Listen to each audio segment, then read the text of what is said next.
morning, children. Today we are going to study about how a vector will be resolved in different directions, and that is called the resolution of a vector. So, a vector can be resolved in 2 or 3 directions and will be presented completely by adding the component of those directions, in different directions. So, let us see how a vector can be resolved in different directions. First, let us understand one thing. Let this is an axis that is called x-axis or some other axis, and there is a vector that is r vector. So this r vector will make an angle with this x-axis, and that angle is like say alpha. So this r vector is making an angle with x-axis that is alpha. So let us draw a perpendicular line from this end point of the vector upon the x-axis.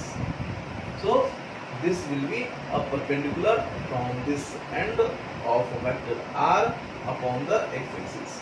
So we are getting something, this quantity. Let us name all these things.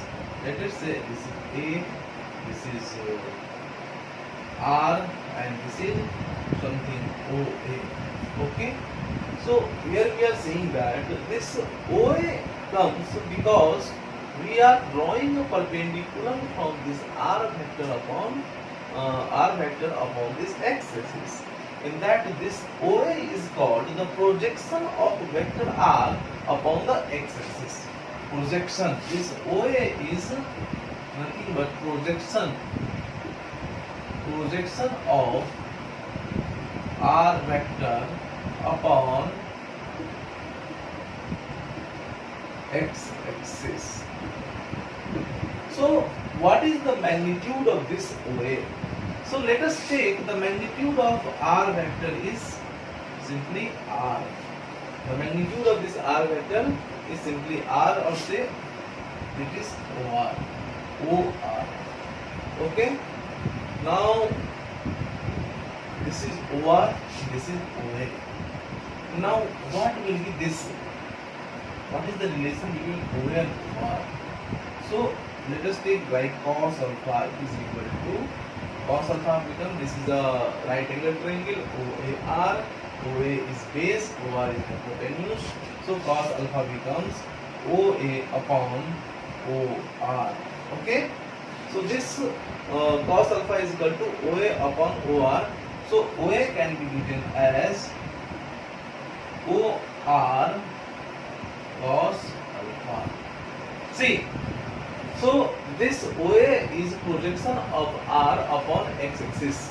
So if we are knowing the angle between two vectors, like say x-axis is also a kind of vector and this r vector, and they are making angle alpha, then the projection of r vector upon x-axis will be r cos alpha. R cos alpha. This is OR. R is magnitude of r.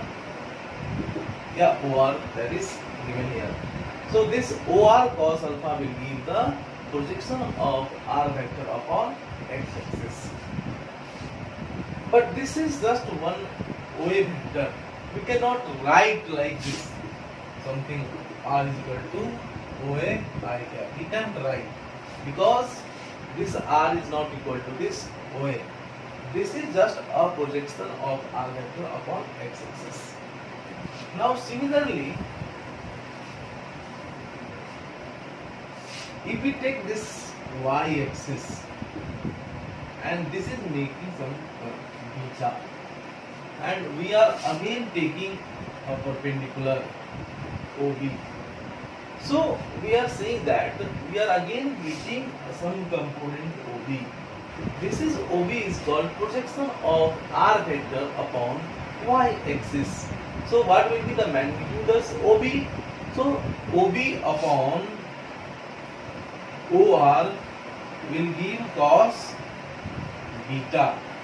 So OB becomes OR cos beta.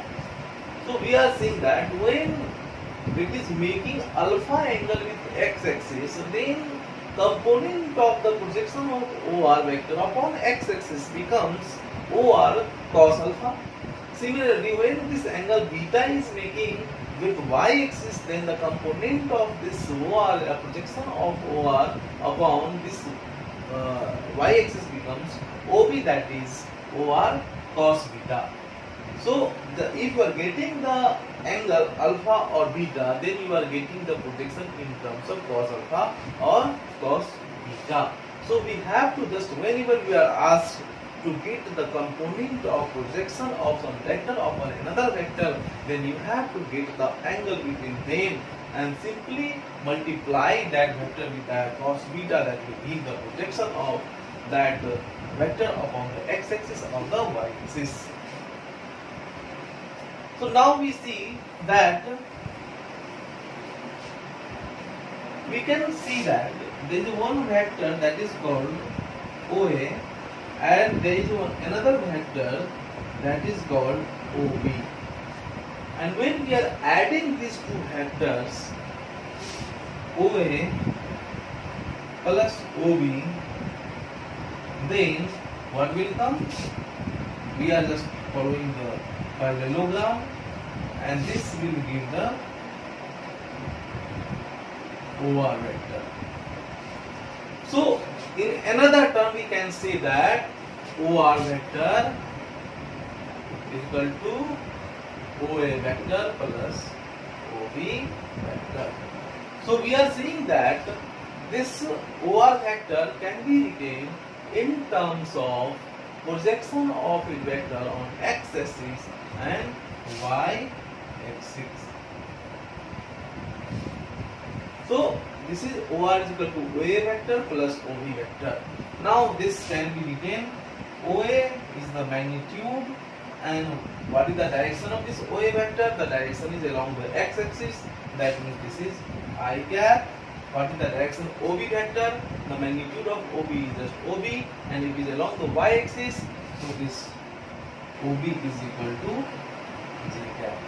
So this vector in the plane of x and y axis, this vector OR is in the plane of x and y axis.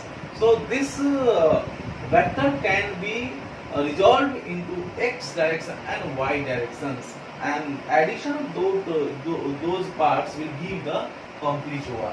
So this OR is OAI plus OBJ. Now this OA is also called the x component of vector OR or R. This is called x component, and this is called y component. Remember that the x component or y component are just a magnitude. They have no direction. Direction is coming after writing this with I cap or j cap. So magnitude of component of a vector along x-axis or y-axis or z-axis is not a vector quantity, has no direction, it just has a magnitude and unit. So we can write in this as Rx, this as Ry also. So this R vector can be written as x component of R multiplied by I cap plus y component of R multiplied by j cap. Now we can write R cos alpha I plus R cos beta j. So in this way we are resolving a vector in xy plane into x and y directions. What would have happened if this R vector is not in xy plane?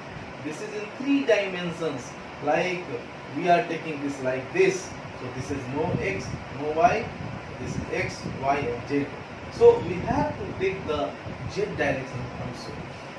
And in that condition,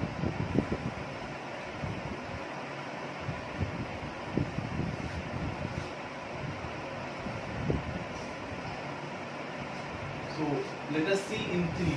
We have seen in 2 dimensions. Let us see in 3. This is x, and this y and this is z.